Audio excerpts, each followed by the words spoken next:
There you go. Okay. You should be What? It was hidden, you said? good. Yeah, I must have hit it so it's Oh. like cleaner over there. Can you hear us now? Yeah. Thank you for letting us know, by the way. Yeah, thank you, Emo Butters. I feel like I know... I've seen that name before, and I can't put who that might actually be. Where are we at for time? 6 minutes in? All right, I think this is it. Success. All right. We'll do the intro, and then we'll get going. All right. Welcome back, Button Club members, to another episode of the Safe Sets podcast. I am one of your hosts, Shadow Fury, and to my left, with me as always, is... Ricky Icebeam. That's right. How you doing, my friend? I'm doing great. How are you? I am excellent. Another Friday is upon us. The weekend is here. Hopefully you guys are having fun at home and enjoy tonight's episode. Big shout out to Emo Butters in the chat for letting us know that We were talking for like 5 minutes. Like, we didn't start yet. We were just like chit-chatting while people were flooding in and let us know that we had no sound. Yeah, so shout outs to you. Thank you. And it kind of worked out that we decided to chit-chat for 5 minutes because we could have been like minutes into the episode before we found out. And we had to redo the intro, but we didn't miss any of that. That's it. We don't have to, redo anything for you guys, right? It's all still off the cuff, just like you expect from an episode of the podcast. So, why don't you tell the people what we're going to be getting ourselves into for tonight's episode? So tonight, we're going to be completely transparent. We didn't have a whole lot to talk about, which is a good thing in my opinion. That's because Street Fighter 6 is in such a good spot right now. We just got a new DLC character. Nobody's complaining that the character is too strong. Nobody's complaining that they suck in their bottom tier and needs buffs. So everyone seems happy with Terry. Yeah. The game's balance, we got a small balance patch with Terry. I think pretty much everyone agrees that the patch was moving in the right direction, and we kind of wanted more.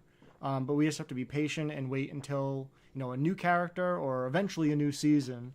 But even though, at least in my opinion, I think the game needs some changes, it's not in a terrible spot. I think it's fun, it's competitive. I enjoy playing it. Everyone at Button Club seems to be happy. We're not sitting around like dooming about the game. Like, we're sitting back like talking about matchups and tech and all the things that you would expect us to be talking about. So that being said, Street Fighter 6 is in a great spot. So tonight we're going to focus on Button Club and specifically the Ranbat. Yes. So how many weeks in are we right now? We have just completed the halfway mark. So we are 3 weeks into our 6-week Ranbat journey. And I got to be honest, it feels like it's going by so fast. Yeah. And to already be past the halfway point and to kind of see how things are rounding up is really, really interesting. Yeah, and I said this kind of before the Ranbat started, and I truly mean it.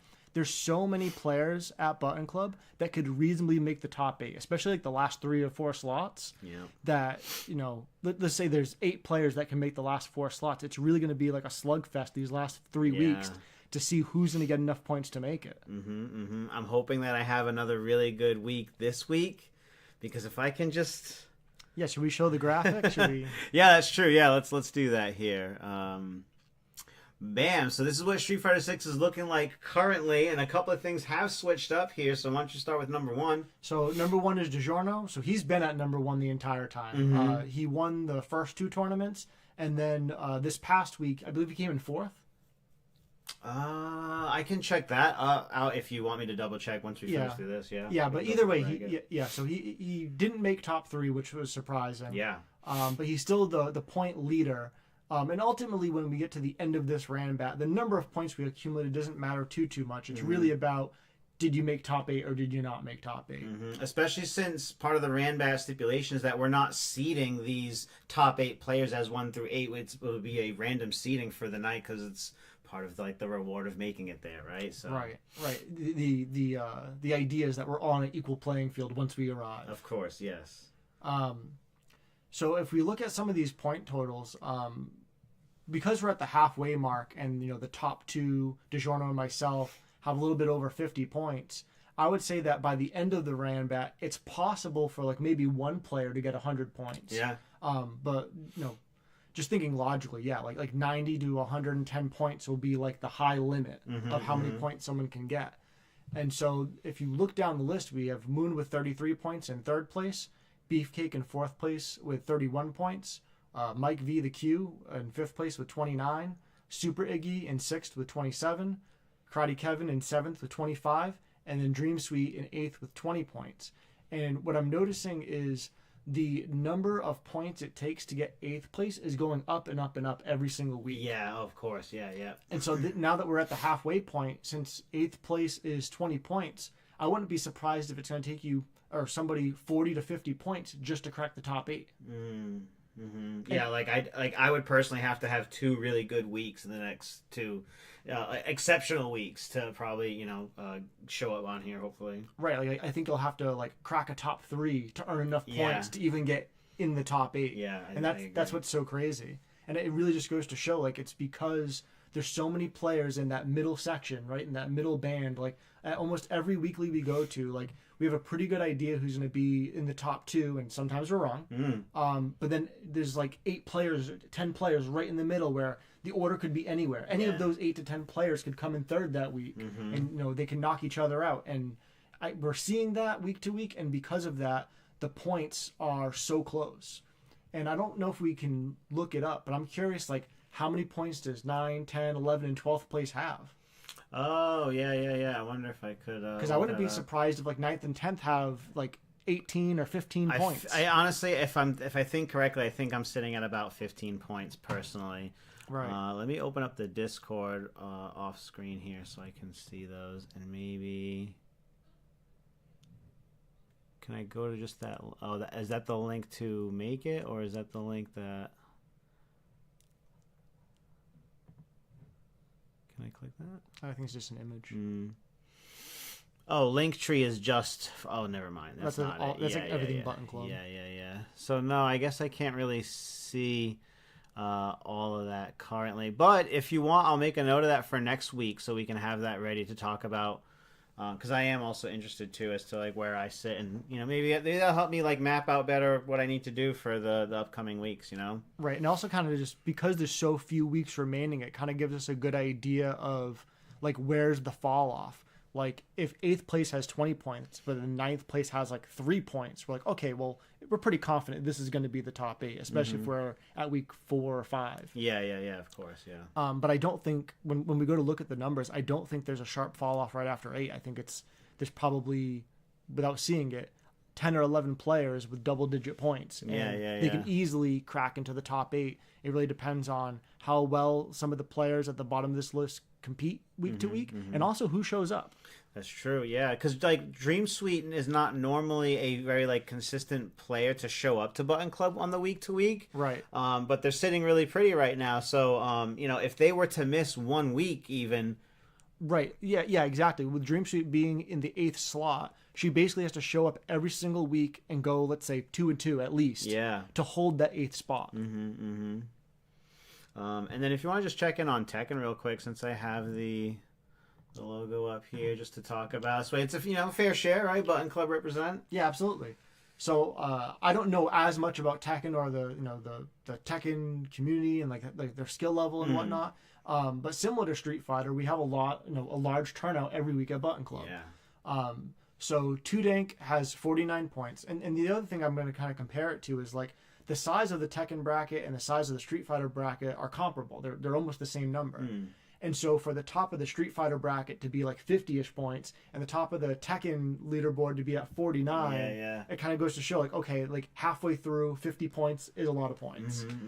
So Tudank being in first place with 49 leads me to believe not only are they going to make in the top 8 no matter what, but they might just be able to hold on to this top spot as long as they show up and do reasonably well every week. Right now, they are the person to beat on the weekly. And their victory this past week was so incredible because they had gotten sent to losers pretty early in the night by Classic Skills. Yep. And then, reset the bracket, changed characters, and ended up winning the whole thing. So really, really impressive. Yeah, and the other thing, too, like, I don't pay as much attention to Tekken, like, when the bracket's going on, but just from memory, like, I would have thought, like, Aeto would be, like, right at the top, right next to, so the player, I'm going to forget his tag, it says my name for 6 weeks. Oh, yeah, Diddle, yeah. Diddle, yes.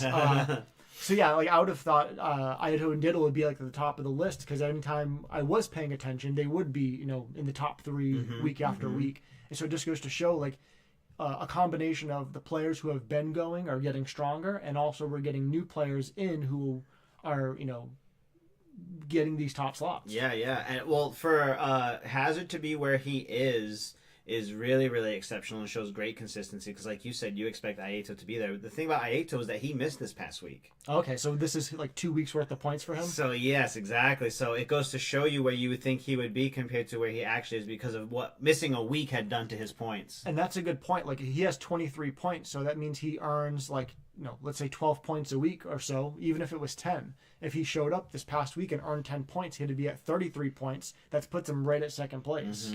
So yeah, I agree that if you're a consistent player and you're not like way at the top like Tudank or like DiGiorno is, missing a week or having a week where your performance isn't what it typically is, like it's gonna hurt. It's gonna show.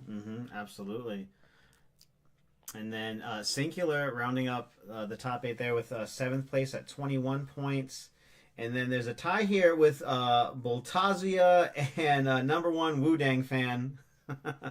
So with a matching 21 points. So this is looking really, really solid. And again, at the end of the day, it's not the person who has the most points wins. They still have to fight in a top 8 double elimination bracket. What's different from last year that we did was the way that we distributed the points. Last year we gave extra points to losers finals, winners finals, and grand finals for making that spot. That's kind of like an extra reward. But we saw that the points afterwards were just so disparaging that since they had made it that far and were accumulating a lot of points, like they didn't need that bump up. And so the numbers are a whole lot closer, but still a big gap, almost more than twice the amount of point difference there between 8th place and 1st place in Tekken. So yeah, I wanted to mention the other thing that I'm glad that we don't give extra points to the winners, losers, and grands anymore, because the other thing that could happen is, let's say one or two of your players that are in the top 3 for points, don't show up that week. Now you can have players, do well and like come in 3rd and like get all these bonus points in losers finals and like pass all these players that have been grinding for like less points per game, right? Yeah, I understand. Yeah.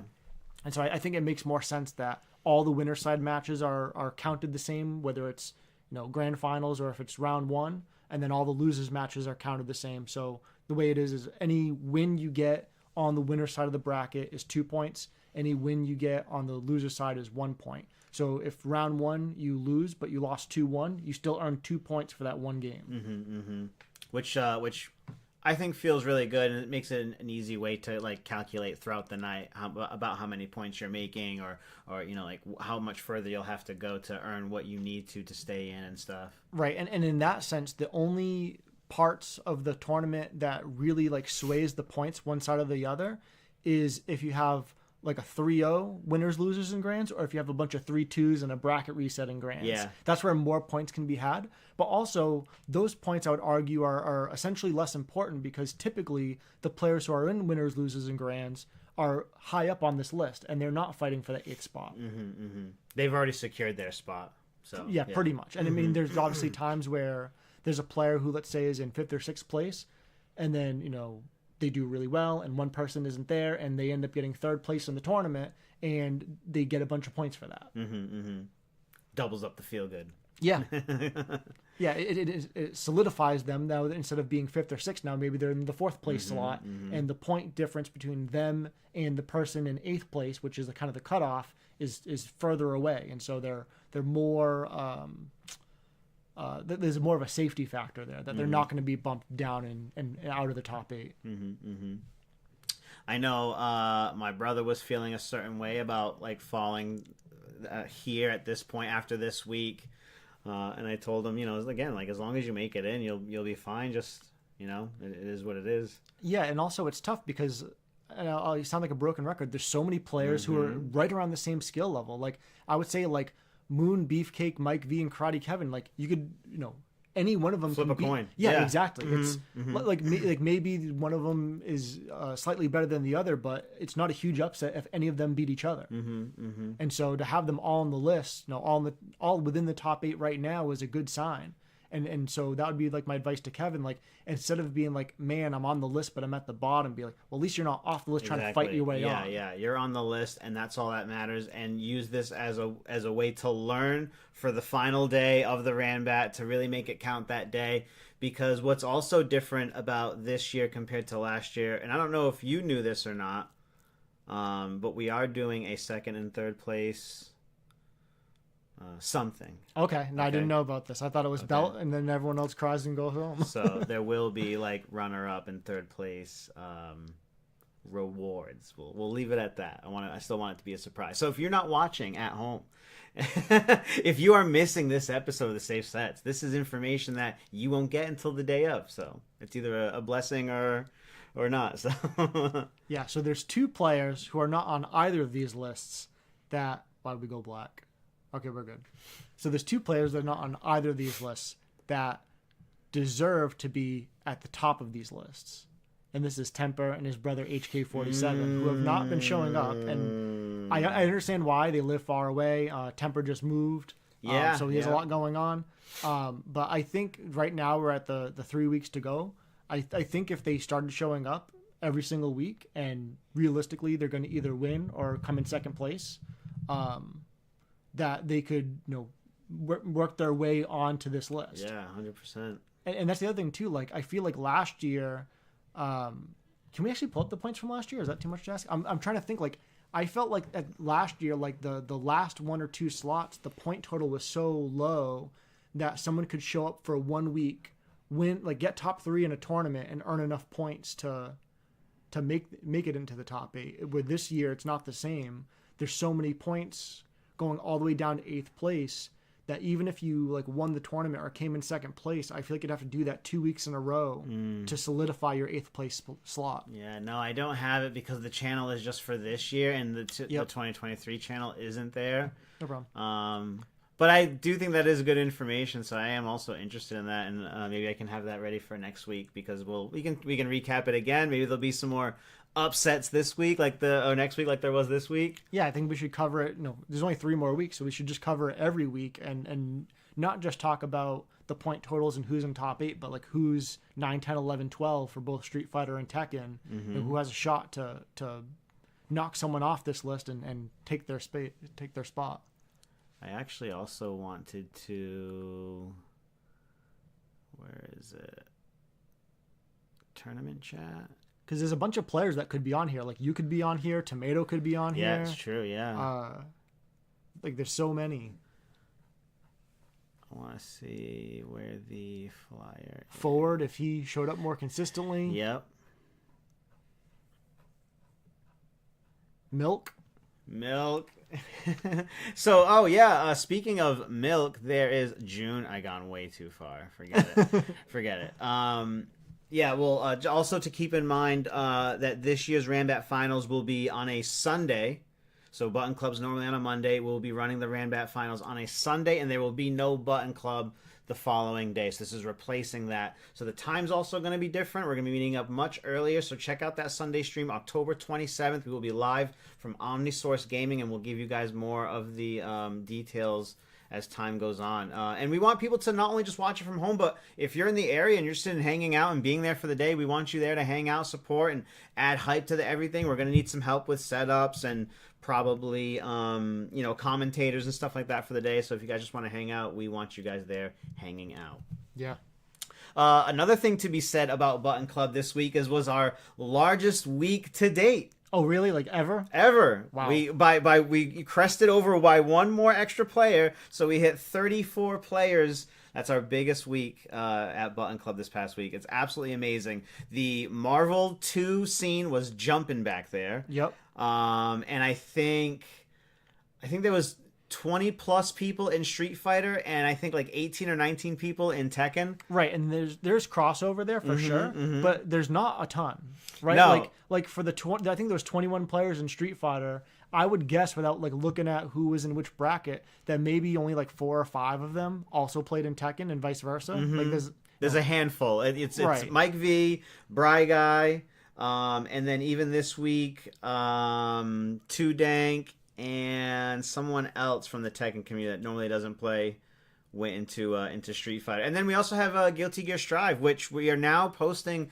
videos this past week for our Guilty Gear Strive tournament. So if you're interested in that, we are also running that, and we want to be able to stream those live in the future too, so we can have up to 4 things streaming at once. Wait, so right now, how many things are streaming? Right now it's 2. Right now it's Tekken and Street Fighter are streamed. Yep. One of which will have commentary each week, and we've been flipping those. And then we're recording Guilty Gear and then just posting the video after the fact. That's awesome. And the same thing with the retro. So if you guys are Marvel heads, go and check that out. It's up on the channel, and so is Guilty Gear Strive. So 4 games to look forward to every week, which is great because we are the fact that Button Club as a YouTube channel is streaming 3 times a week, I think is amazing. Yeah. We have our tournaments, we have the podcast, and then my brother and I are trying to run some sort of, weekly ranked online show that we can do and have, people on and guests, and it's been really, really great. And hopefully we can get back to some more of the review content very, very soon. Is that when you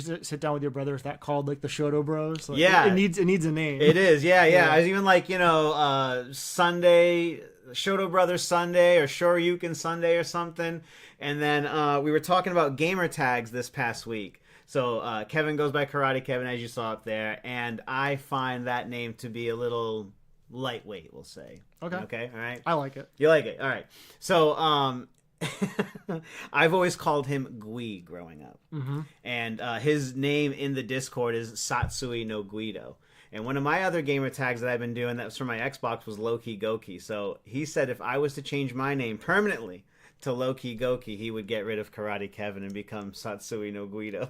But in my opinion and from my experience, I think once people get to know who you are and your gamer tag, even if you switch your gamer tag, they still call you by the original. Yeah. Right? Like, Temper for a while was trying to change his gamer tag, and I forget all the tags he went through, but he went through like 2 or 3 different tags, and he ended up just going back to Temper because everywhere he would go, they would just call him Temper anyway, so he just kind of gave up. Yeah.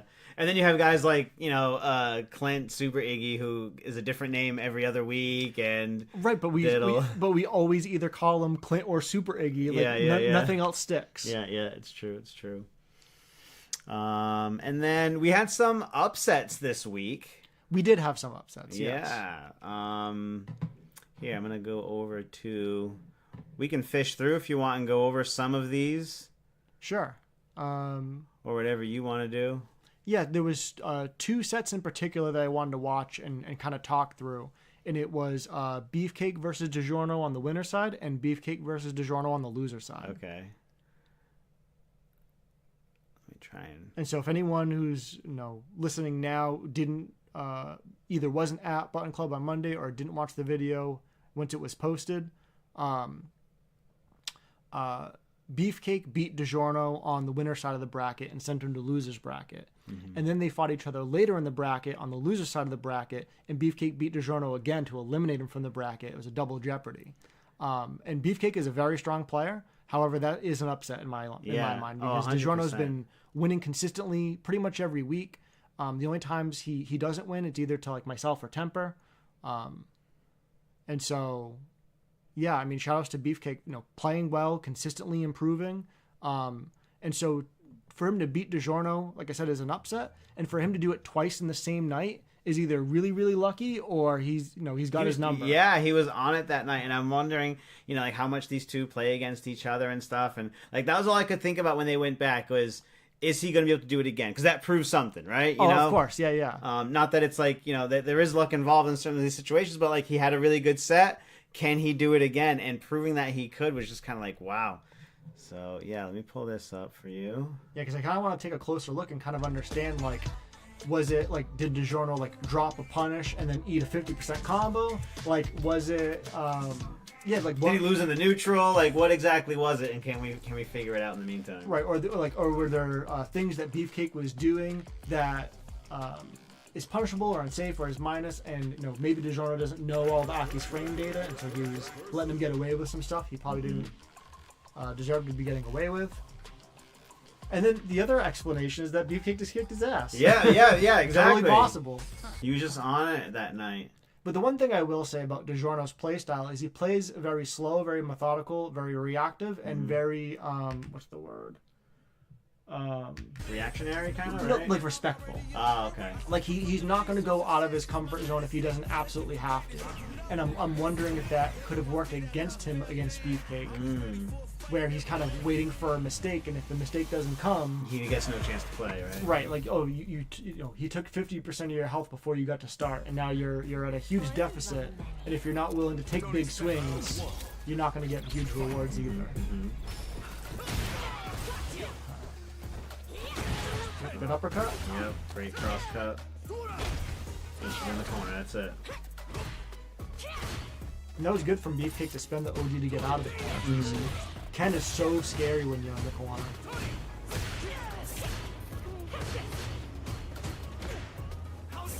Nice. Ooh.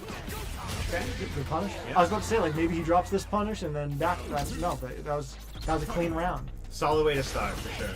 Yep, good that he parried that. I can't remember if I talked to him before or after this, but I was talking about that move and how I don't try to like anti it or anything. If I see Aki doing the OD dive thingy, I just hold parry because like I'll just get a bunch of drive meter. Who cares? And then like it's not necessary to push her off of you with drive reversal, Right. because you could push her off and separate it, but then that just kind of lets her do exactly what she needs to do again, right? Fireball, slide in. Right, exactly. And the other thing with drive reversal, and I don't use it very often at all, and mostly it's because if my opponent had a move that drank 2 of my drive bars, they would just do it to me all the time. So every time I'm drive reversing, I'm like doing that. It's like I'm giving them what they want. Yep.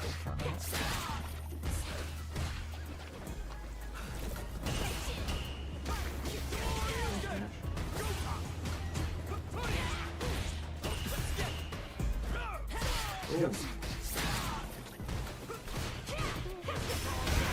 See right there, Yeah. I don't think that was a good drive reversal. It ended up not mattering, but I think that was a bad drive reversal because he burned himself out and he was still in the corner. And like Aki would just have to do like anything on block into, well, unless he was like really, really ready to react with a super. It'd be really easy for Beefcake to wall spot him with a DI and then kill him.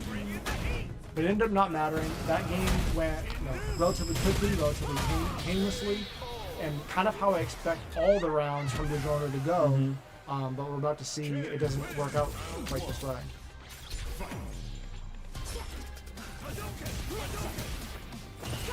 Those. That was the other thing too, like DiGiorno didn't fall for that shimmy. So right here, Beefcake spent a lot of his drive bar, which isn't great. But he got that nice wall splat. I was a little bit lucky to be honest, but to take those. Yep, overhead. This is just overwhelming now. Yeah. And this is what I was talking about. Like, you lose half your health before you get to start. And like now, the only way DiGiorno's going to win this is if he plays like a madman. Yeah, so this doesn't kill, but it doesn't matter. Like, literally anything will do. Like, if you trade jabs, then Beefcake wins the round. Yeah. Ooh, this could be really bad. Okay. I don't know about that. I think that was too early of a DI. Do you know what I mean? Yeah, oh, I know. I think he could have made a block a lot more stuff and then DI'd a few seconds later. All right, so I don't want to get too off topic, so I want us to stay focused on this. I just want to say this so we can remember it later. That was the same scenario that happened between you and I after our matches, and that was the first thing that you said, and it was the first thing in my mind as soon as I did it was that same exact thing. Yep. Wanted to get that DI so bad, and it didn't take me as far as it should have. But I will say this. Can I go back? What actually is this one right here? Okay. So he needs the victory. And he could sit there and play with it and chip, but it's going to take, like you said, a trade and he's done. Where I feel like although he didn't get big damage out of this, I think that was the understanding that I need to do something. I need to put a huge dent in them right now to kind of feel like I'm going somewhere, even though it gives them all of their drive meter right back. Right, but I think in this situation in particular, it's an all or nothing. You either win the round or you don't. And so, like I was saying, you have to go for a big swing. You have to, if they give you an inch, take a mile, right? Like, Beefcake gave him an inch, and DiGiorno took the inch. He was like, I'm going to DI you right away. But without having, like, level 3 or CA on deck, you're not doing that much damage. Yeah, and so yeah, as soon as your combo is done, let's say his combo does 20-25% of your health, now he has 7 drive bars. Your combo gave him 6 drive bars. Sorry, your combo just gave him 6 drive bars. That's not a great deal. So if I was him, I would have not if I was him. What I think he should have done in hindsight is take advantage of the situation a little bit more and basically DI as he's about to come out of burnout. So it's like you chipped him more, you scared him more. You can like take a step back and like hope that he panics and tries to jump out of the corner, free anti-air, more damage, and then DI when he's about to get his drive meter back. So it's like, okay, I got some chip, I got a DP in there, now I'm going to DI. I might have even built an extra super bar during that, and now I could combo potentially into level 2 and kill. Because at that point, you kind of have to wonder, I'm losing this round, basically. It's going to take a miracle to win this round, so I kind of have to understand, like, what am I doing next round, right? Right. You need a miracle, you have to go for a Hail Mary. And so the other thing that could have happened is when DiGiorno did DI him and dizzy him, he could have, and I don't know if Ken has something like this, I know Luke does, you can combo into DI in a way where it's like the DI doesn't combo, and so it's a reset during the combo. It's cheeky. They have to be really ready for it, and that could have gotten you a second wall splat. But either way, like the Beefcake was winning this round from the start, and so this was just DiGiorno trying to steal it back essentially. But yeah, it's just the way Aki plays sometimes is she can take out half your health before you get the points. Ooh, good DI. Decent damage. Back to neutral. He's just playing really solid. That's really all I can see. That's 3 jumps in a row from DiGiorno trying to get in. Yep. And sometimes that's what you have to do, right? Like you have to test your opponent's anti-airs and say, like, okay, are they anti-airing me 5 out of 5 times? Are they anti-airing me 3 out of 5 times? Because if I jump 5 times and anti-air me 4 times, I'm happy with that. Good perfect parry. So right there, if we pause really quick, I think DiGiorno's combo should have been into the medium Tatsu to get the corner carry. I think the side switch right there was a mistake. He's already doing nothing for damage because of the perfect parry, so then to lose even more damage just for a setup that... I mean, it's a setup, but it's not like a, oh my god, they don't know what to do with this setup kind of thing. Right, by doing that side switch, he pulled him further from the corner, closer to the center of the screen, which is what you don't want. So I think that was a mistake. I think he either needed to go for like a restand throw setup, or more commonly, just combo into the medium Tatsu for the corner carry.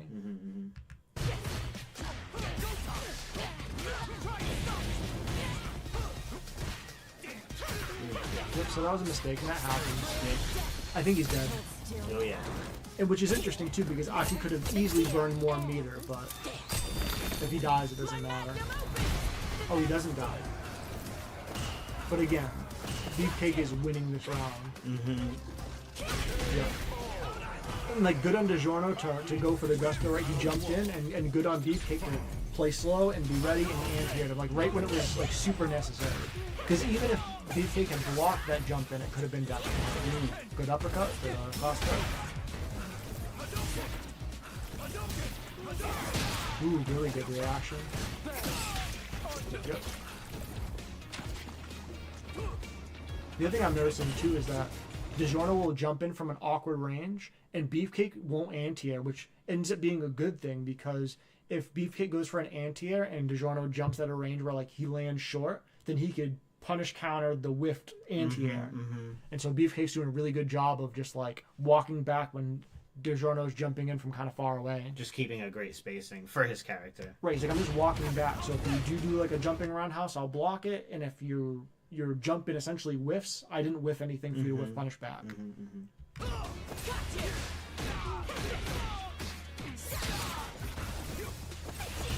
The other thing I'm noticing that Beefcake's doing that's really smart is he'll get a knockdown, and then he won't always drive rush in. He'll often stay back and just throw a projectile and just like reset back to neutral. Because I think in this matchup, both characters are good close up and both characters are good from a range. And I think Ken's better close up and Aki's better at a range. And so he's kind of putting himself in those positions. Yep, you got that.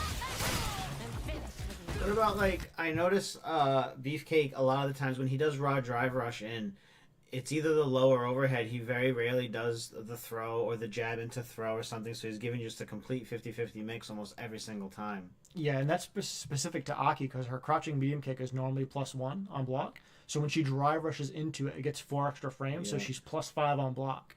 So the other thing that's really nice with Aki that most characters can't do is she can drive rush crouch medium kick and then confirm the hit and combo off of it with like she can link into it. Where most characters would have to like drive rush crouch medium kick and then like confirm the single hit and go for another drive rush, which ends up costing you 4 bars in total. Or like drive rush crouch medium kick and like buffer DP, and if you see it hit, then you hit it. It's like, okay, great, I got like a 2-hit combo. But Aki gets to drive rush crouch medium kick, and on hit, confirm the hit, continue the combo. On block, it's a throw mix-up.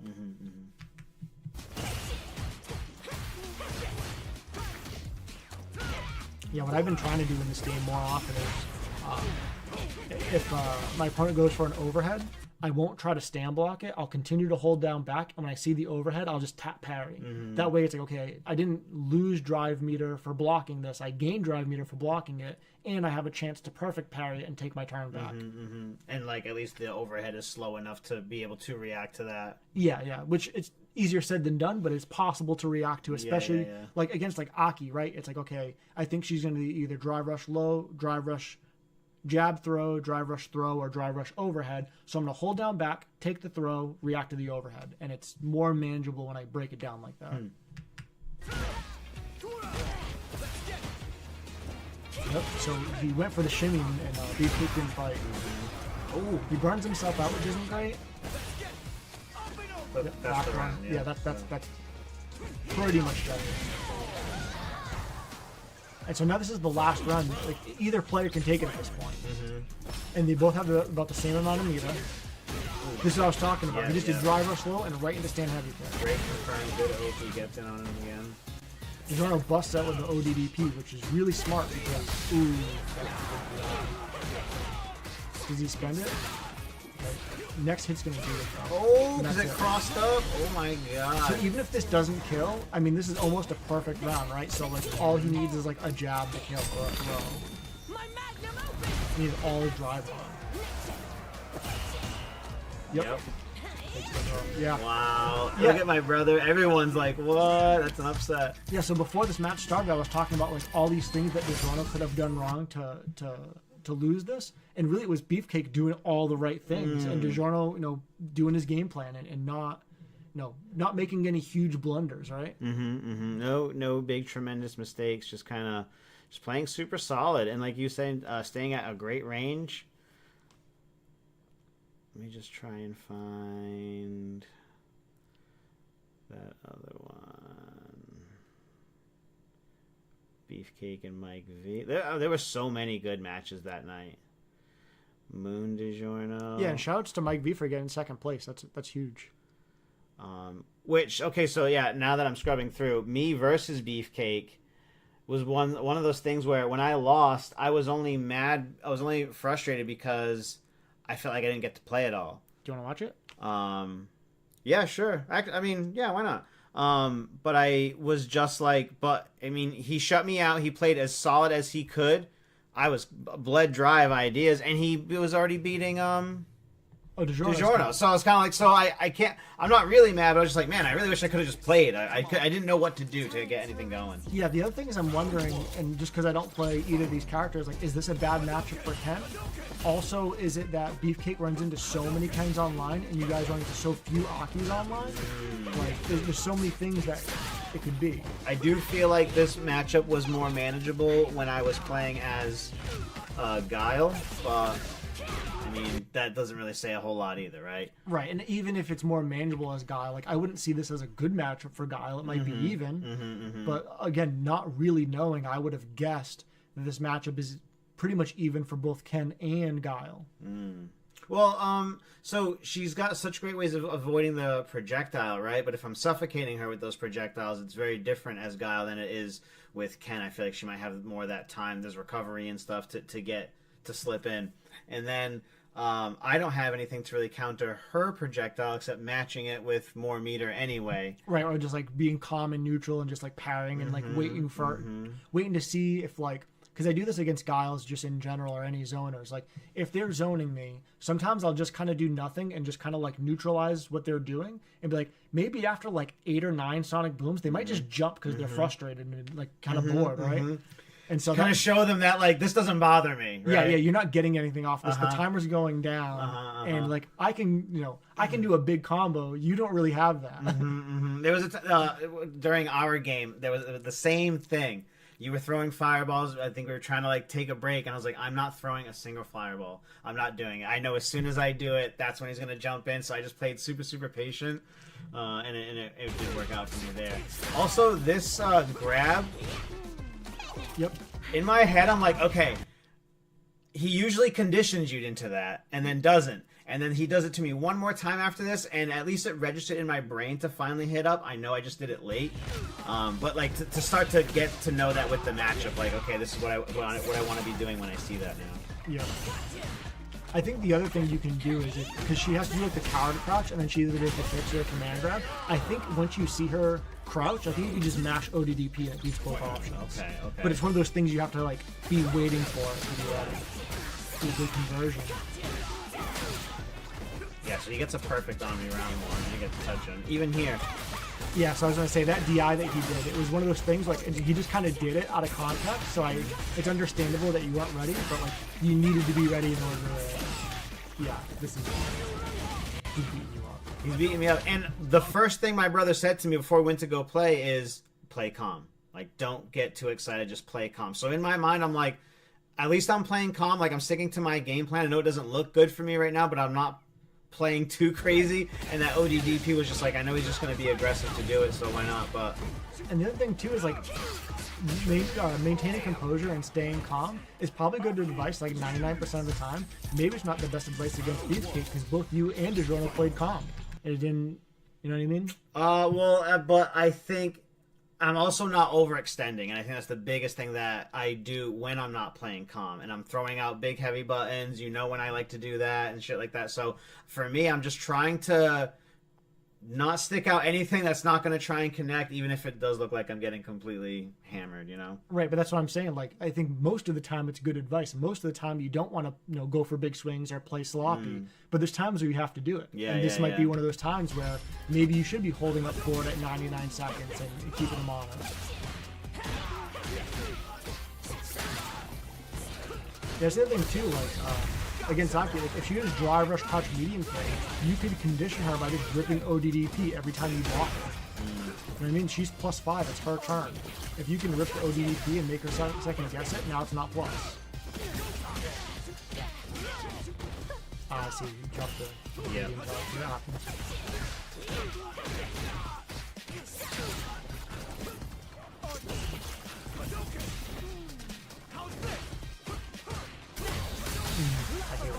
It happens to me all the time. Yeah, just medium kicking the fireball. He just knew he was playing great, you know. It was just my frustration was with myself. Yeah, sometimes with DIs like those, it's like you have to preemptively be like, I'm gonna do this series of buttons so that if he decides to DI while I'm doing it, I can respond. Like, I have time to DI. So you might have to do like jab, crouch medium kick into nothing. Kind of thing. Yeah, so here he almost has you burnt out. Good jump over. So I'm assuming you thought he was going to go for the command grab that time, and we went for the kicks. It caught you. Yeah. So here, if this doesn't kill you, it almost doesn't matter. You got no health, no meter. And nothing. I got nothing. I don't even have an idea in my head as to what to do here. I mean, really, the only thing you could have done is once you blocked one thing, just mash level 3. Because like you were so far behind at that point, it's like, yeah. So same thing. You didn't do anything really awful. Beef played really well, and I think he knows this matchup inside and out.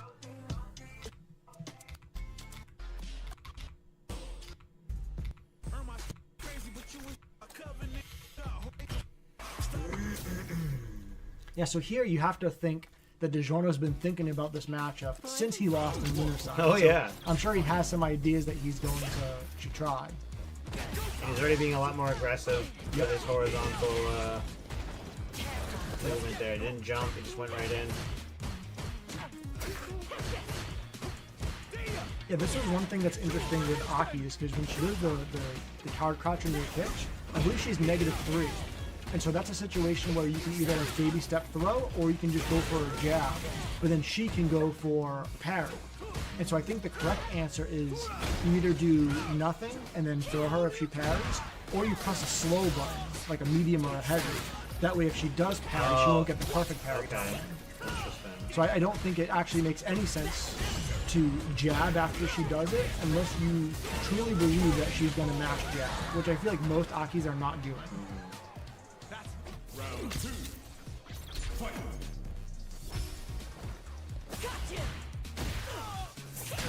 And if I recall when I was watching this live that was happening, I think most of the time when DiGiorno blocked the coward crouch into kicks, I think he was going for jab and Beefcake was just blocking it. So like I said, you can either throw, do nothing and bait the parry, or press a slow heavy button. Yep. Now here, if you can kill without spending his super, yeah, I think that was too expensive because now they're into the last round and DiGiorno has level 3. So because Beefcake was up by so much and he had DiGiorno in the corner, I don't agree that level 3. It would have been fine if he like comboed in level 1. That's not too expensive. Spend all the drive meter because he's going to get it all back on the next one and then end in level 1. Well, I don't think spending all your drive into level 1 would have killed there. I think he should have either spent no super meter or 1 bar super meter and then gotten one last hit to close out the round. Because if I recall correctly, Beefcake had like 60 or 70% of his health still. Okay. Yep, good reaction. So this should just be corner carry. Beefcake was a little late on that. That's how he could get through it too, right? Because normally he wouldn't have had time to respond with drive impact because he's still stuck in that animation. So Beefcake was late. That's how he caught on the last frame. Yep. Ooh, yeah. Too far away.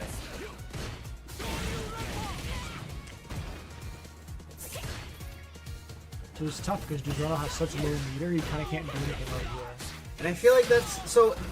All right, I would say that DiGiorno's combo paths are more optimal than mine because he is better at when he chooses to use meter. But in this matchup, his drive gauge is looking just as empty as mine because we're blocking a lot of that the chain in neutral, the projectile. We're blocking that drive rush to the kicks. Like we're absorbing a lot. We're handling a lot, so we don't have that meter for our offense. It's just to kind of have for the defense. Right, like you're spending it on defense. You finally get a hit. When you spend it on offense, you've practically burned yourself out. Yeah, or you're not getting a whole lot for your offense, so that also feels frustrating. Yeah, but even here, like, if we back up a few seconds, like, Beefcake does fireball, he throws down poison, he throws another fireball, and DiGiorno jumps into it. I think he should just chill. Just back up. And I did the same thing and during my gameplay, but he's so like, all right, I don't want to avoid, this will get me hit, this will do damage over time. It's still just like, I just want to get in. I'm Ken, I want to get in. Right, but I think if you think more, I agree with you. But yeah. Logically, in hindsight, and we have time to analyze it, Beefcake has all his meter. So if you're both doing nothing, DiGiorno's gaining meter and Beefcake is not.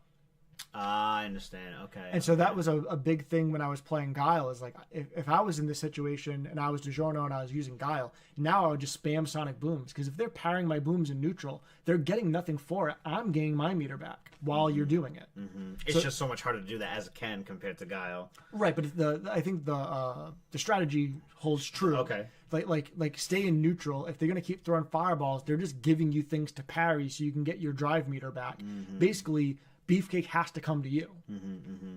Yeah, because he has the life lead and all that. And he has the drive meter lead. So just jump again. I think he should be backed up. I think this matchup is frustrating for us, Ken.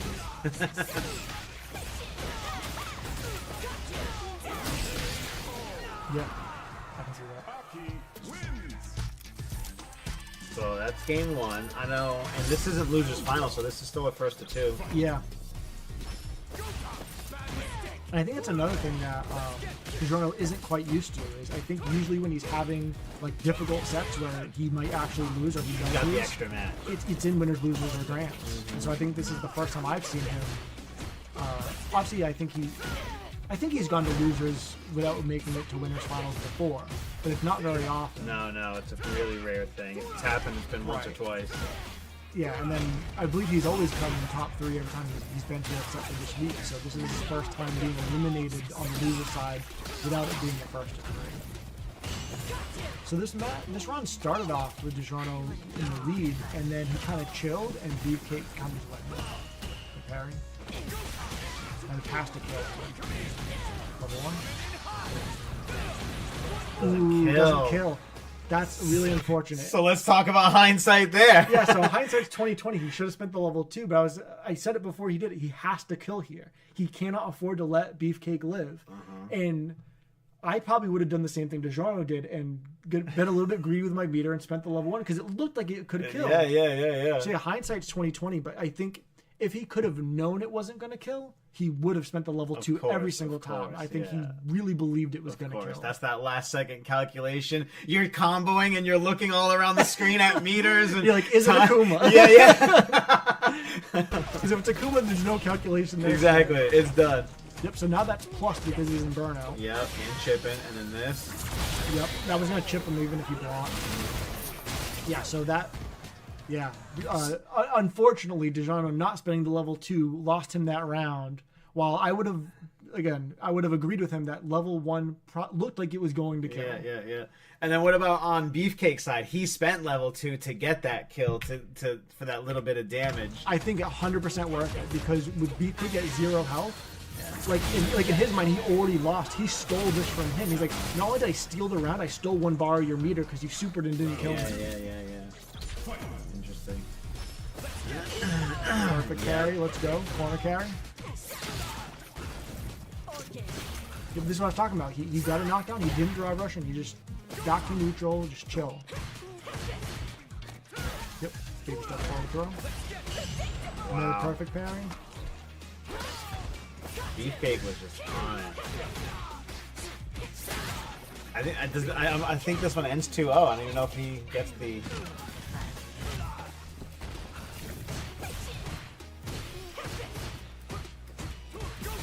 Yep. Yeah, that's GG's.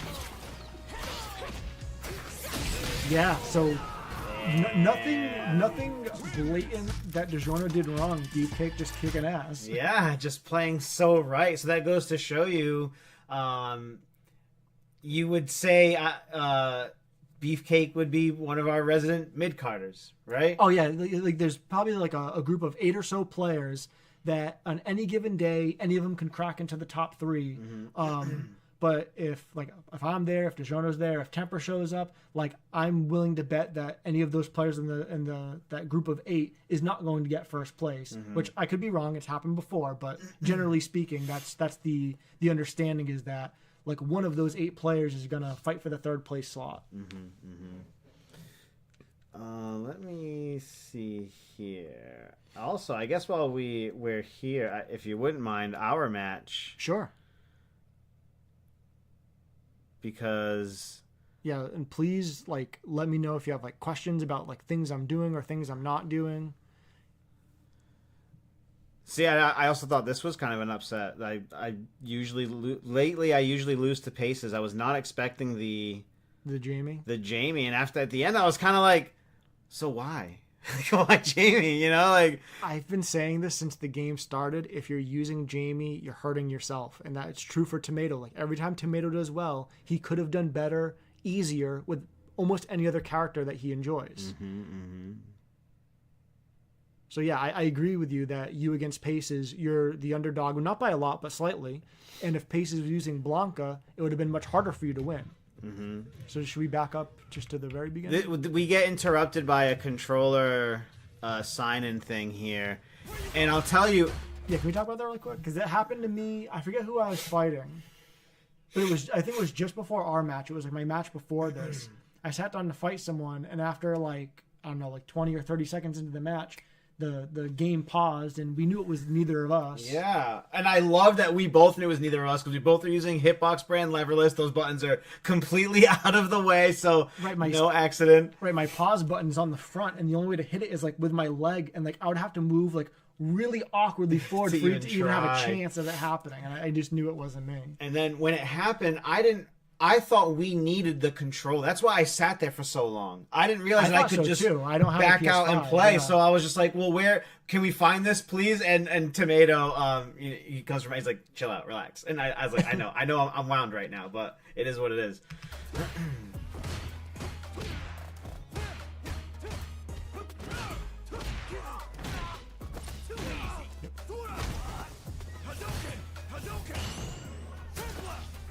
So I do that a lot. I do a fake fireball so that you parry it. Yep. And when I see that you've done it, I throw a full range one, thinking now he's not going to parry this. So you whiff a parry, then you block a fireball. Mm-hmm. And it just hurts the drive gauge like crazy. And so that was another thing that I do. I do drive rush, stand medium punch, and then I'll either throw or I'll go crouch light kick, crouch light punch. Okay. But I believe I'm only +1 when I do that. Yeah, I'm +1. You said you do what again afterwards? A throw or what else? Crouching light punch? Or Crouching light kick and then crouching light punch. So because I'm +1 and my crouching light kick is 5 frames, if you mash your 4-frame jab, you'll trade with me. Oh. But who benefits from the trade, though? You do, because you stopped me from doing what I want to do. I spent a dry bar to put myself into that situation. Now you've neutralized it. Okay. But I'm pretty sure, I'll have to lab this, but I'm pretty sure if I throw and you jab, then my throw wins. Okay. But it's not a bad gamble. It's like there's almost no reason to ODDP me there. It's like, oh, I can just mash jab and it beats everything but throw. Yep. There's Papa Steve coming by. Chill out. I always forget that his name's Steve because I always just call him Tomato. I know. And like it's Steven. He likes to be called Steven, so his wife's calling him Steven, Alicia. So even like I feel like his mom calling him Steven. I called him back. Yeah, you're like, hey, yeah, there you go. Them army hands.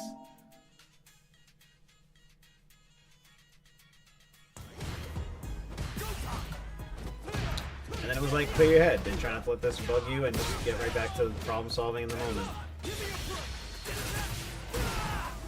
So even though that wasn't going to burn you out, I did it because it put you at such low drive meter that it's like now you can't spend any meter at all. Just puts me in that checking situation. And I threw thinking it was going to kill because that gives me the most super meter. Does back throw do more damage, or is it more meter you gain from back throw?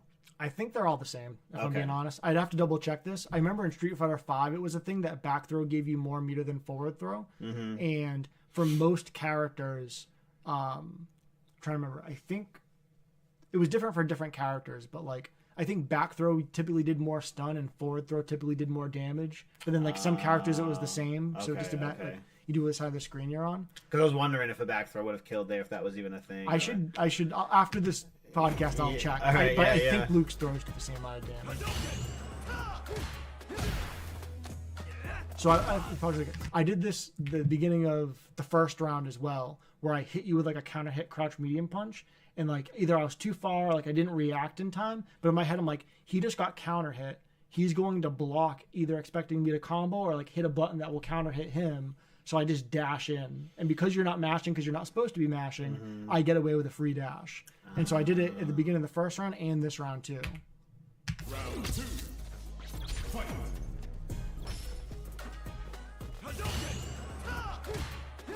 Right there, I dash up. So that dash is totally fake, but you're expecting my plus frames.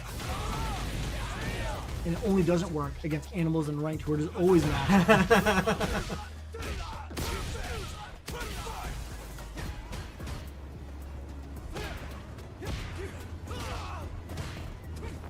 I'm just being very patient here. I have you in the corner. Letting you sweat.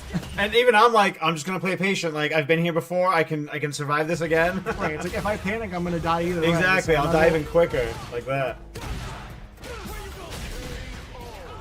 I was like, all right, shake it off. That was kind of dumb, but that's a game. Start fresh.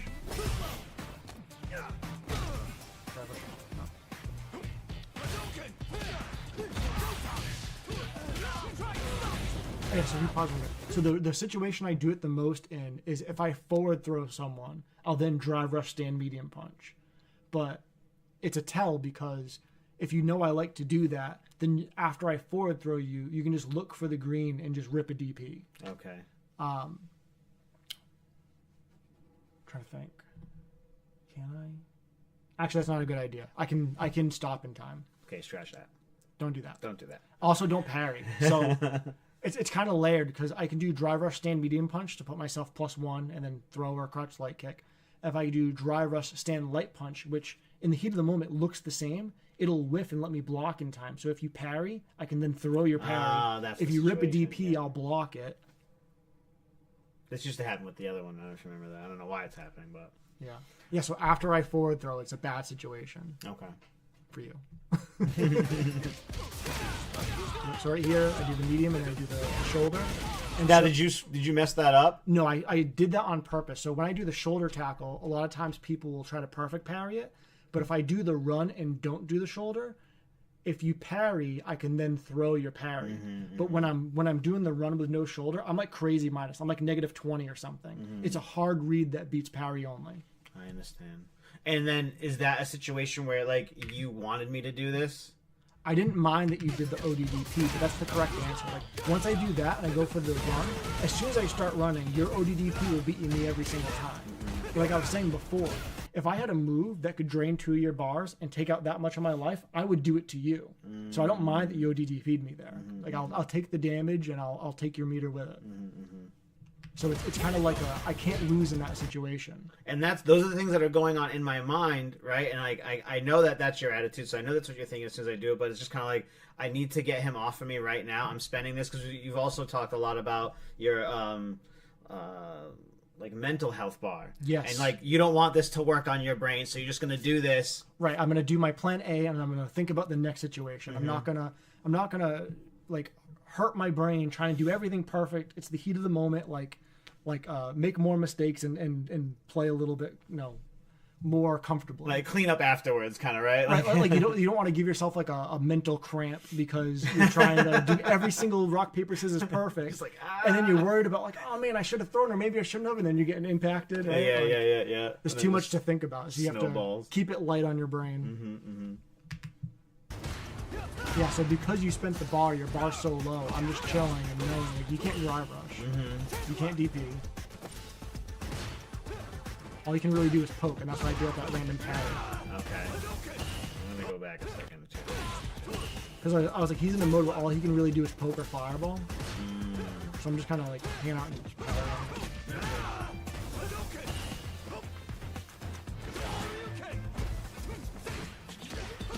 That was a good job. I took advantage of your negative frames and went to lock up throw.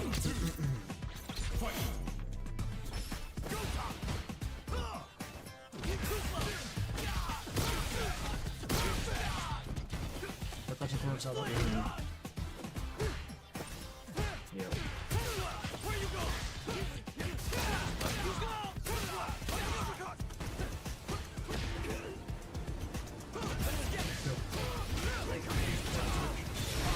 Yeah, and I want to spend it to... Make sure you don't get burnt out. Yeah, drag me to swap, and then drag me a little bit.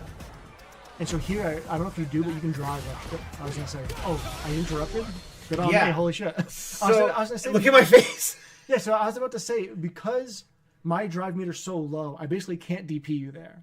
And so by you drive rushing in, it's kind of like a free thing, but I guess it's fake. I'm wondering if I pressed the wrong button, and that's what... That's hurt me something there. we should, after this, we can lab this, because I'm wondering if you drive rushing after your level 3 is just fake, and I only have time to like hit a 4 frame, so like the one answer. Because you don't even see the animation of when I... Maybe it's because I'm close, too, and I chose... Like, not only did I choose the wrong button, but I'm at a disadvantage because of how far that drive rush initially is going to carry me before my startup frames are actually able to do anything, so... Maybe I should have just, I don't know, hung tight there. But you did make me spend my level 3, which actually doesn't matter too much, because now we both have basically 0 bars. And now it's match point for me, but not for you. So I can actually afford to lose this round. Which goes into my decision making.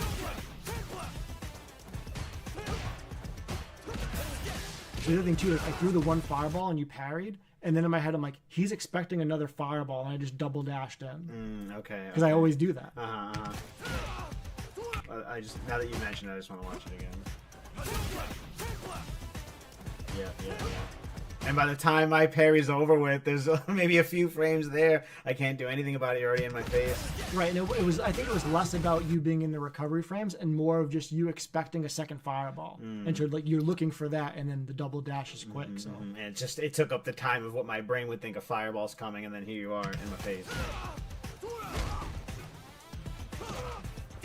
Looking very good, man. oh, you missed it. High alert right now.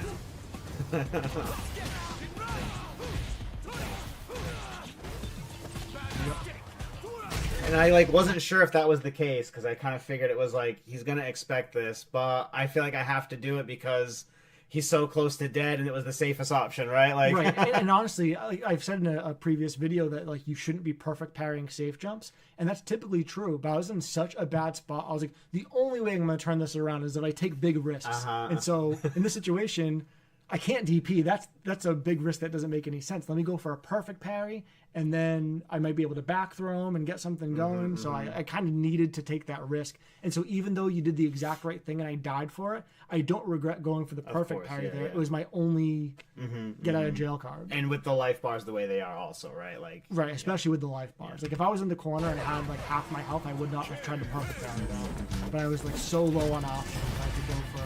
You know, he gave me an inch, I was trying to take a mile. Yeah.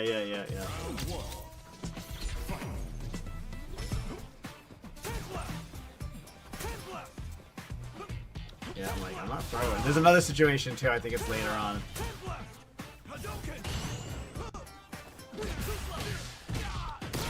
So here I'm concerned about my drive meter, which is why I go. Oh, okay. I'll typically go for throw because it gives me drive meter. It takes a while for me. So this puts you low. I was so surprised that that jump out worked. I was like, I'm gonna do it. I think now's the time. Ooh. And then that side switch messed me up. I got lucky with that. I'll take that. Because I was like, all right, maybe if I can just neutral jump and no, keep in the corner.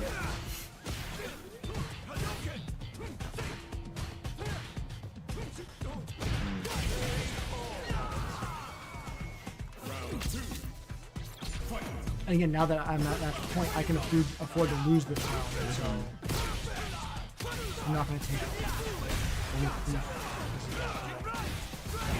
Side switch. Oh, this is what we were talking about. Yes. This is a bad super. So this is a bad super. Okay. Yep. Yeah. All right. Yeah. So we talked about it. Did we talk about it in person that day? Yeah. As soon as the match was over, we're talking about it. Yeah. So in hindsight, because you burned me out, we should have done a side switch combo and not spent any super. Made me block some stuff and then DI me for the dizzy and then combo into either level 2 or level 3. So, and I agree with you. That because as soon as I did that, I was like, this is either beautiful or wrong. And I know that normally this leans into the wrong, but maybe for the situation it works. Because in my head, I'm like, he's so slippery. Every time that I am not doing something for a frame, I know you will jump. And that'll be the time that I don't react to an anti-air or blah, I perfect parry and something else. And then it just snowballs. So in this moment, I know it's wrong, but in my head, I'm like, I need to hurt him. So, but. Right. Yeah. So here, once you burned me out, I was like, no, this is bad. When you spent the level 2, I was like, oh, thank God he spent the level 2. And then when you DI'd, I was like, yes, he gave me my meter back because you don't have super. So like, I'm at 50% of my health. You might take out 20% right here. Yeah. So you leave me at 30% and you give me all my drive meter back.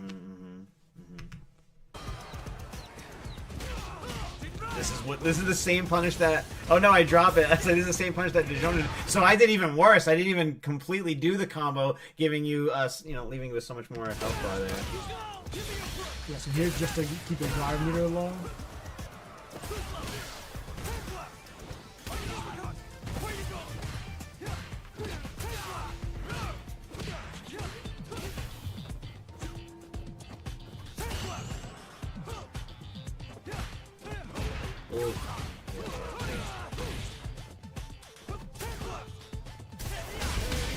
So at the end here, I was actually hoping that you react to my DI with your DI because you'd still die because you have like no health. Yeah.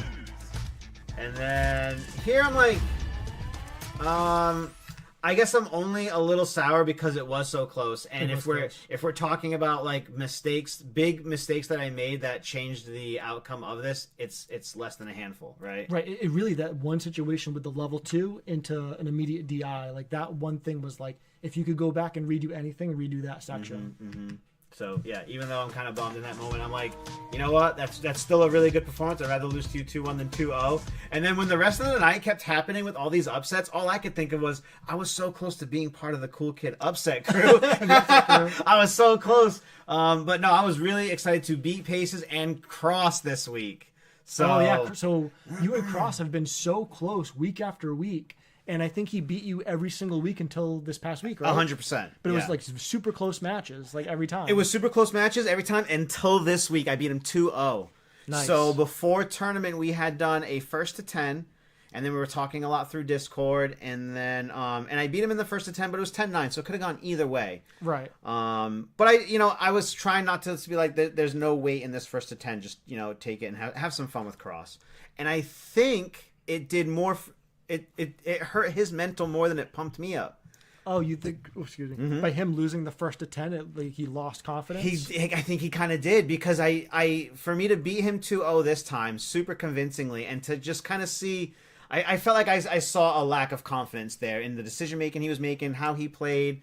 So, but yeah, that felt really really good to have two bracket demons for that night. That felt really good. Yeah, and so the great thing about Button Club, my favorite thing about Button Club is, Cross beat you a couple of times. Now you beat him.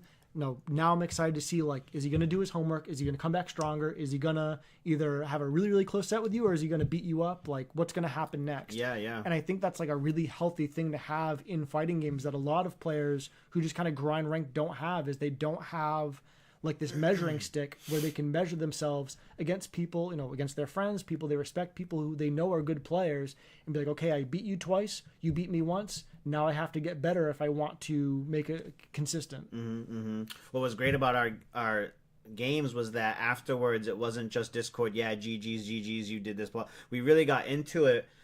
And then meeting up again on Monday, talking even more about it. And it got to a point where we were completely exchanging information. He had a spreadsheet of Akuma things that he's doing. Yep. I have a spreadsheet for Ken, and we just sent it to each other. He's like, I need to learn this to better understand the matchup. Yep. And I said, and clearly I do too. And I also have an interest in playing a little bit of Akuma. So this will also give me a heads up into understanding the character from that perspective. Yeah, because one thing I find that happens too often is, like, I'll have a setup that I like to do, and I'll go into ranked and it'll work like 90% of the time. Yeah. And I'm like, not only is the setup sick, but I'm great at this game. My points are skyrocketing right now, right? But it's only because my opponents didn't know about the setup, or they don't understand it, right? Because you never know what you get online, even in master ranks. There are people who don't know any frame data whatsoever. There are people who, you can do the same setup to them 6 times and they don't catch on. They don't acknowledge it, or they don't know how to answer it. They can't kind of adapt and think on the fly.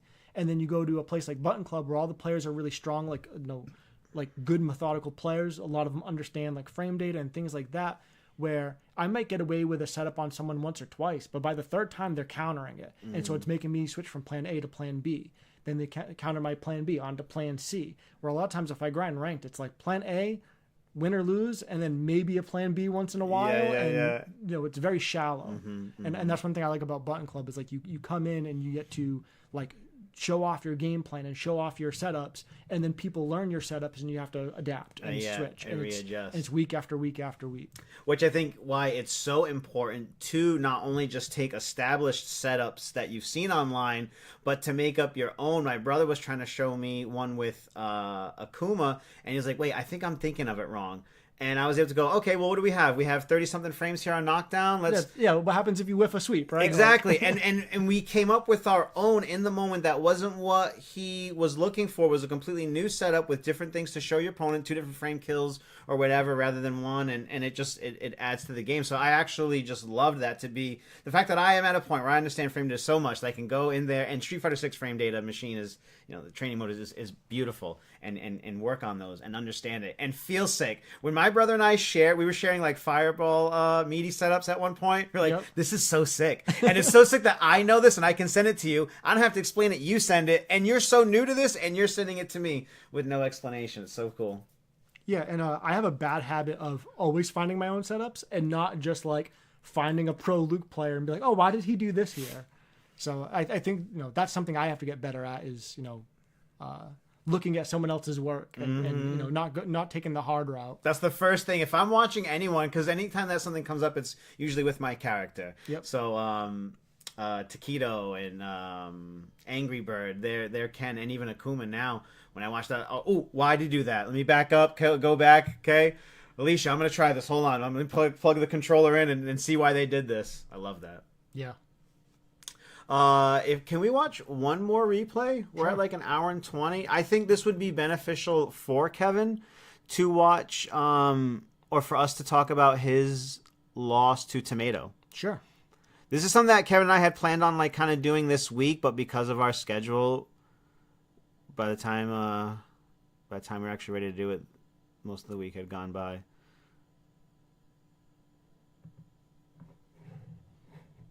Yeah, so I wouldn't be surprised if this is another like quote beefcake situation where like Tomatoes played really well and also like between these two players, like it's kind of not really an upset either way because they're both in like that core group of like 8 or so players that could reasonably make a top 3 on any given week. I think the thing that comes down to it, which can either help you or fool you, is the consistency. That's something that we've talked about when playing on ranked, and the fact that it lacks that is I think that us guys in the middle there, when we have a bad week, we look terrible. When we have a good week, we look amazing. Oh, right, because the difference is like, I went 0-2 or 1-2 on a bad week, and I go like 3-2 or get 3rd place on a good week. Exactly. There's huge swings there. And for like, if Kevin is consistently just a little, by 1 or 2 places even outside of Tomato, that's in his head. Like that's kind of the placing as where we sit. So even if it is only 1 or 2, I think that still kind of would count as an upset. If you were a betting man, right, knowing what you've seen through the weeks and weeks, and I'm even not ashamed to say it for me and my brother. If Kevin and I are going to go against each other week after week, how many times are you going to bet on Kevin compared to myself? I think he would get a few more votes, right? Like 6-4 or whatever. That'd be fun if we had like player matchup charts from like the results at Button Club.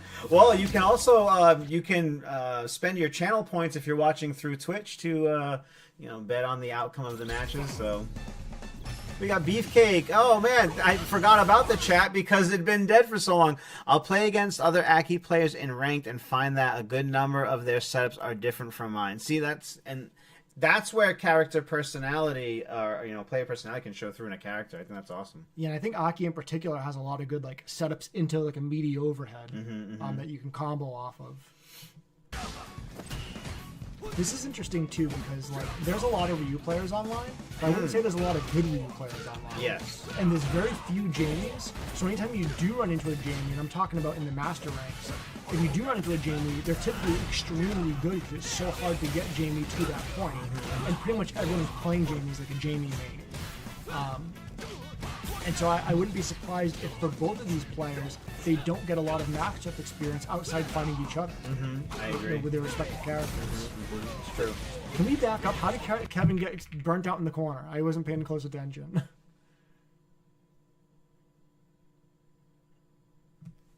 Yeah, and then he burnt himself out. There was a lot going on. Yeah, and that's another thing to say too. Like, it's not good to get burnt out. It's much worse if you're burning yourself out consistently.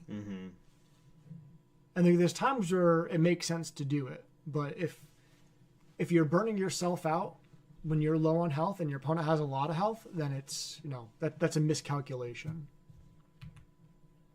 Pardon me. 3041. I'm just gonna refresh it.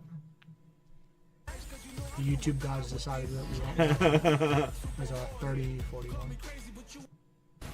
Let's back up. Even more, actually. Yeah. I'm just gonna go from the beginning. There you go. Kevin's showing off his new Shoto Brothers merch. I like it. It matches his flannel. So at this point, Kevin has his meter. Yeah. It's 94 seconds and Kevin has his meter. Yep, punish counter. So he has less than 3 bars, parries. Yep. And then block. Block this.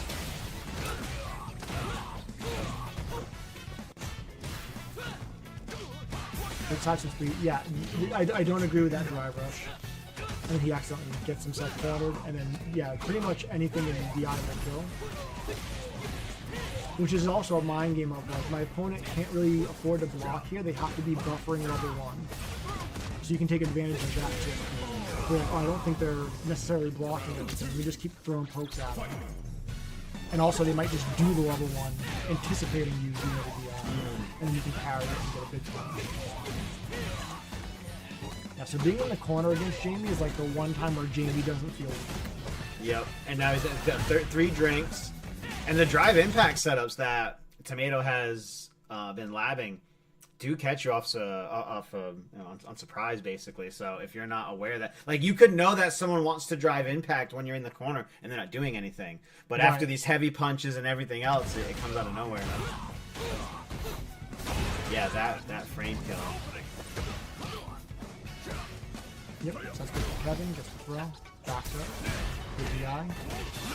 So I don't necessarily agree with that level 3. I think he could have done a much better combo and spent a lot more of his drive meter. And I think he could have comboed in level 3 to kill, or he could have chosen not level 3. Because I was about to say, even if he wins this round, Tomato has 3 bars. Yeah. So this is not good for Kevin. So I think in hindsight, even though it's hard to do, I think he needed to prioritize winning that round without spending level 3. So even spending level 1 or level 2 would have been fine. Or like combo into level 1 and like one more hit. Yeah. Because look at how much meter he's gained back now. He would have had level 3 again now had he switched, right? Yeah, Tomato would have been 1 hit from dying. And so yeah, I think there, spending the level 3, you've essentially checkmated yourself for this round. So that it proves it right there, just seeing it. Seeing the meter gain that he got, because then you would argue, right, like, oh, but I'm going to gain some meter back, but and look at where it is now. That combo that you said he should have done in the last round, or the combo that would have killed, he could do now and then definitely take the round, which gives him the game. Right, and that's what I was saying. Like, Kevin was in a position where if he could win with spending 0 super bars or 1 or 2 super bars, then that is so important that he would have been better off trying to do that and losing the whole game, like losing that round and onto the next game, than to spend the level 3 and then go into this last round with no super meter. It goes to show you the immense amount of, like, not planning, but like forethought that goes into and being worried about, like, still what's to come. You're worried about surviving this storm, and there's still the whole rest of the set to go, and it's just hard to try and focus on that when you're in this mess here. Right, and also you have to make these decisions on the fly in the middle of the tournament. You have to kind of have this mindset of, like, I would rather lose this round than spend my level 3, which is in hindsight I think the correct strategy, but it's so hard to be like, this level 3 is gonna do so much damage. Yeah. I'm with you. I do too much. Is there one big tip I can give? If there's one big tip I can give people who play against Jamies, if you see them back away to go for a drink, try and punish them for it, especially if you drive rush. Yeah, so we were talking about that, or if you have a good special move. I feel like when a Jamie gets a drink in the beginning of the game, you're kind of like, oh, yeah? Yeah, you just did backdash drink? Yeah, right? Like, I'm not going to let you get away with another one of those. And you kind of run in at them or spend OD fireball meter, and it gets you nowhere anyway, right? Yeah, the OD fireball kind of gets you nowhere, because if they have time to parry, like, let's say they drink, see the fireball coming, and they hold parry, then you spent 2 bars and gave them bar back. But I think drive rushing in, like, say you'd like drive rush jab, like drive rush stand medium punch or something that moves you close to them. Like, even if they parry it, if they don't get the perfect parry, that's still great for you, because now you're plus in their face. And you've gained that ground for 1 bar. Right, exactly.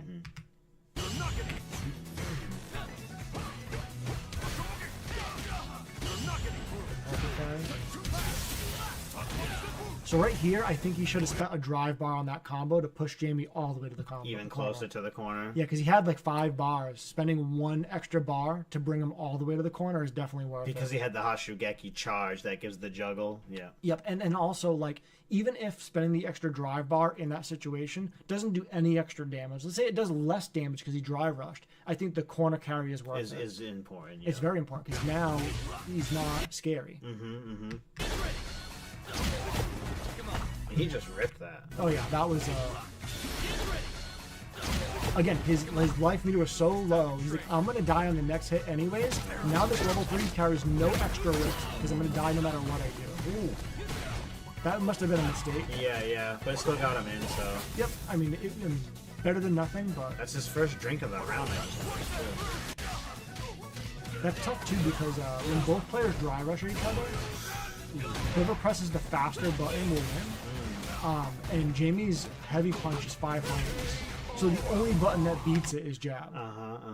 That's so wild that just 5 for, and it's 3 hits, so it's drive impact breaking. And without looking it up, I'm pretty sure it's like -3 on block. Oh god. Which means when he does dry rush into it, it's +1. Or if you're in burnout, it's +1. Yeah. But like, no, not meaning Jamie actually does need it because he has like no other tools. Can we back up really quick to that DI? Obviously hindsight's 2020, but I think Kevin could have punished that with a stand heavy kick. I think He was already in the air. I think that was just like he was doing his game plan while he wasn't. It wasn't a reaction to that. But what I meant was when Kevin landed, saw the DI whiffed, he pressed stand heavy punch. I think, and I don't main reuse, so I don't really know, but I think he could have stand heavy kick, which would have left him reeling, and then comboed the stand heavy kick into this. You are right with that. He would have gotten more damage for it. Because, yeah, you hit roundhouse, they stumble, then it's heavy punch, heavy, and then rinse and repeat. Yep. Right, yeah. And then also, which, again, I don't know what reuse routes are, but actually, what I'm about to say probably doesn't count here. Like, usually if you block like an ODDP, you can start a combo with a drive rush, and because you're drive rushing raw, there's no scaling to it. Okay. So if you're trying to make up that gap, that distance there. Right, it's like you're making up the distance, you're still getting the punish counter hit, and then because it's punish counter and drive rush, it's +8 more than it usually is. So you can combo things that you would never be able to combo before. But there's probably bad advice in this situation because he whiffed DI. You want to press something fast to make sure he doesn't have time to block or parry what you do. But in hindsight, I do think the stand heavy kick combo starter would have gave him much more. Because I wonder if he had just hedging this round or not. I mean, he's in a huge lead here. And also, I kind of disagree with the level 1 there. Because I don't think the extra damage really did a lot. Justified the meter. And, like, his drive meter was also in a good spot, so it's not like he needed to spend level 1 to burn out his opponent, right? Right, exactly. So I understand that Kevin's comfortable ending combos with level 1, but I think in this situation, it's a waste of meter. Because if he didn't go into level 1, his opponent is still 1 throw away from dying. And his opponent still has more than 3 bars of drive meter. You were right. Beefcake says it is -3 on block. Yeah, the stand heavy punch from Jamie, yeah. It's really good. So I disagree with that level 1. So this is a interesting spot. If Kevin burns out, he can die. Which means he's not parrying, which means he's able to go for these throws. Okay, there you go. We take those. But again, if he didn't spend that level 1, he'd have almost 2 bars now. He'd have the super meter lead. But right now it's tomato.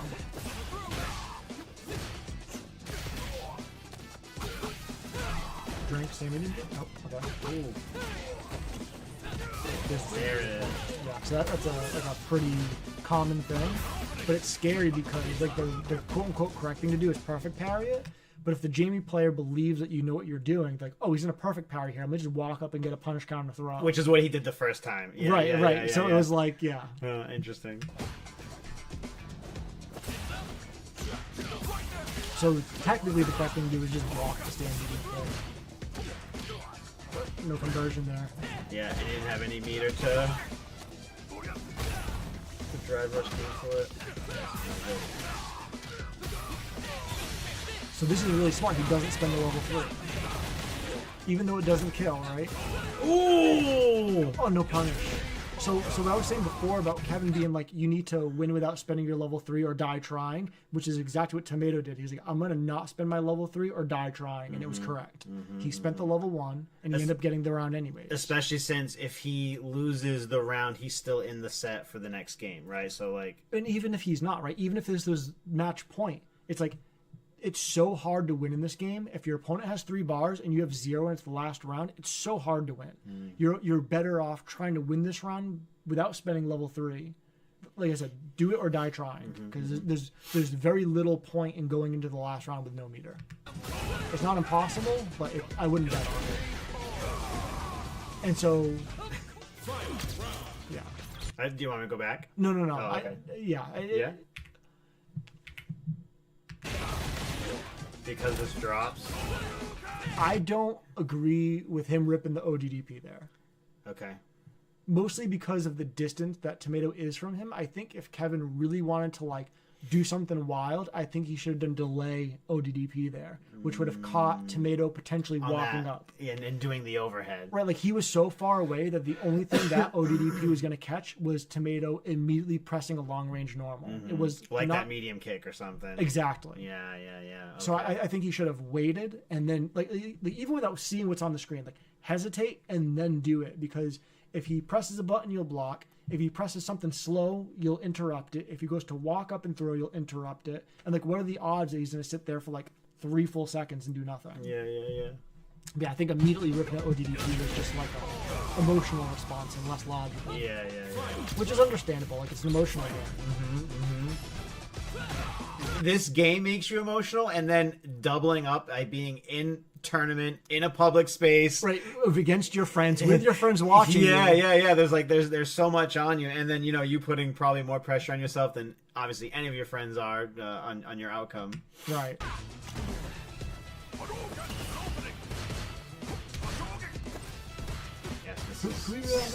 So the forward heavy punch from Ryu is plus on block. Yeah. So he dry rushes into it. So I'm assuming it's +1 on block? It's +1 on block. No, it's +3 on block. Is it really? It was +1, and then he got those buff changes, and That's it's wild. +3 on block, so... 1, that's wild, but 2, that means when he dry rushes into it, he's +7. Yeah. But what that means is, so Kevin did it, and then he did crouch jab, which is a 4-frame startup. So that's an auto block. Like the opponent, even if they were mashing DP, nothing would have came out. So I think when he does dry rush forward heavy punch, because he's +7, he should be pressing like a 8, 9, or 10 frame heavy button to frame trap him in place. Yeah. Because they can't. They're frozen in that block stun. They can't do anything. And then once they start pressing a button, if he's eating up those +7 frames with a 9-frame startup move, the active frames will catch him, right? Right. And he does that and he jabs. That's an auto block. So he's getting nothing for it, and he will as long as he continues to do that because he's +7. Jab being 4 frames in there, right? So right, and the jab is negative on block. So he went from being +7 to, I'm assuming, like -1 or -2. Yeah. Interesting. Okay, there you go. I hope you're taking that note. Right, so like I'm assuming that Kevin does dry rush forward heavy punch at least once every 5 games, like relatively often. So just to have a better plan of like, okay, once I do this, I'm either going to walk up throw, walk back shimmy, right? Or I'm just going to immediately press like stand heavy punch into like heavy palm. Hashigeki. Which, I don't know all the frame data, is probably interruptible. But if you believe your opponent is not mashing jab or not mashing DP, and you get away with the Hashigeki, the heavy one's plus, right? Yeah. So yeah, you go from being +7 to a frame trap into +1, and then you can go for another throw mix-up. And they would have to be so on to know that there's that gap there and what to do within that gap. If you haven't labbed that, you're not pressing there. Right. They either have to know it and gamble or not know it and gamble. Either way, you are forcing them to do the exact right thing at the exact right time, and I'm willing to get bet against them.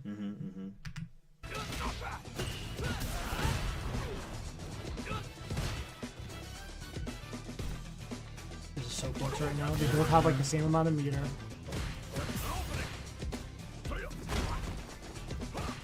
So Tomato's letting him jump in way too much. In this game, if you jump in, and if someone jumps in and you block it, that's bad for the person who's blocking. Like typically blocking is good, but against the jumping, you have to ante it. Especially if you have a DP.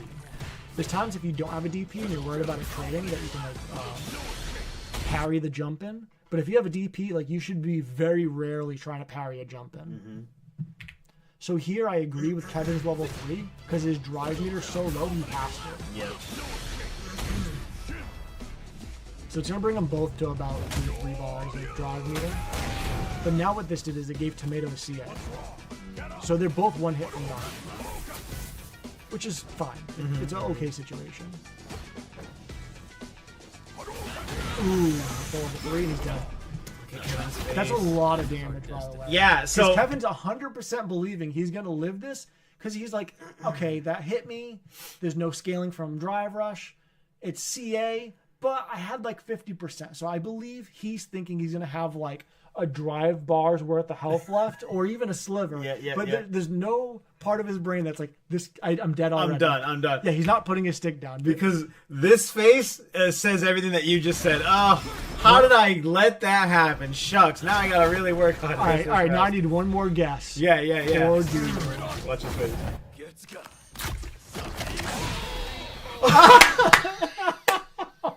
Sorry to laugh at you, Kevin. That's just Yeah, I know. It's perfect. It's so animated, and the fist out too. Like it hit him in real life. it really did. You took real world damage for that.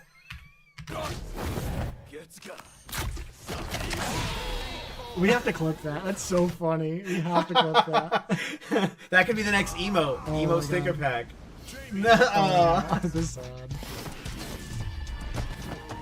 Yeah, so all in all, watching the set, I think it was Kevin not playing poorly. I think it was Kevin mismanaging his meter, both the drive meter and the super meter, which is one of those things where, like, it's a skill that takes time, and he's so new to this game. I'm sure he's been spending all of his time and mental resources practicing to, like, do his combos, learn his setups, anti-airing, Matchups. reacting to DI, like, all the most important things. And now he's at the level where he can do all those things pretty consistently, and now you have to kind of be more focused on strategy and like I wouldn't even call it it's not even meter management. It's like what's the right word for this?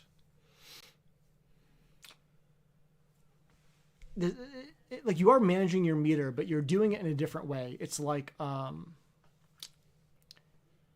you want to like allocate your meter. You want to pre-plan for it for different rounds, because meter management, in my mind, is talking about the round you're in. But you want to like plan for the future. You want to be like, oh, I have to like what's your win condition, right? Like when I play Guile, oftentimes I won't spend a lot of supers because when the last round comes, I either want to do drive rush into level 3 to kill, or I want to get them in burnout and pop level 2 to checkmate them. And so I'm thinking about that before the game even starts. Like, what's my win condition? Like, versus the character, versus the player. And then obviously as things plan out, things can change. But, like, yeah, like, as Ryu, I feel like, similar to Guile, you can do so much damage with drive rush into level 3 that should kind of be your win condition and your plan. And so you shouldn't spend your level 1 or your level 2 supers unless you really, really need to. Just to clutch out one round in a close scenario. Right? Exactly. But like if you have the life lead and it's not going to kill, do not spend level 1. It just doesn't give you enough to make it worth it. And then just in general, like trying to do your best to not burn yourself out.